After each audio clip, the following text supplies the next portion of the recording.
Lewan Technology Latency Simulator version 0.1, also known as the Flux Capacitor. Thanks, Scott.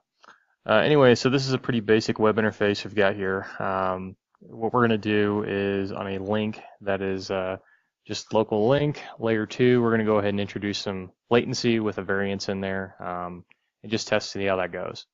So as you can see on the right screen, we're pinging a local address on a private class C. About 1 millisecond of latency, some jumps in there. It's not the best hardware device, so it is what it is.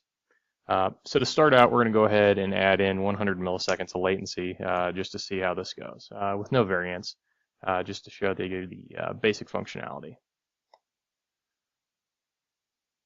Okay, so once we've added that, you can see immediately our latency jumps up to basically 100 plus whatever baseline latency we had. Introductions in the NICs, the end device, and so on and so on.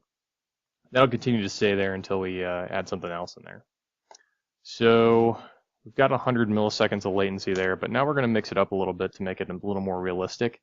I'm going to throw in 100 milliseconds of latency with 50 milliseconds of variance.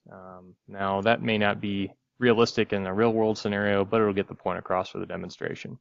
So this should be upwards of 150 milliseconds down to 50 milliseconds, give or take the baseline we had.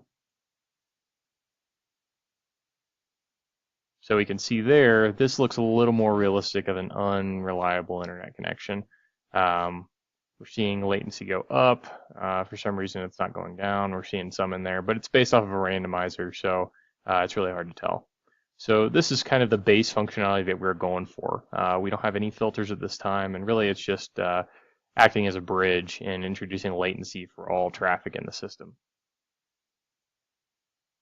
Okay, so now that we've seen what latency will do, we'll go ahead and introduce a bandwidth cap in the environment just to see what a test would look like here. So we'll go ahead and get our baseline and then introduce that bandwidth cap and just see what it does to our local NIC here.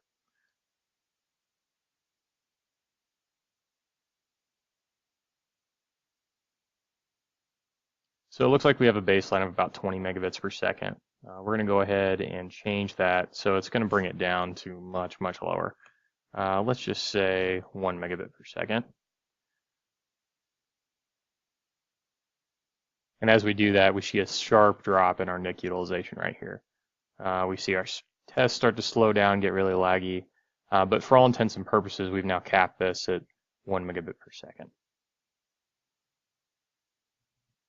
In regards to other features on this, we do have the ability to introduce packet loss, and we do have the ability to rate limit based off of protocol and destination/source IP address. And although we don't have this in there today, it's something that looks like we should be able to add.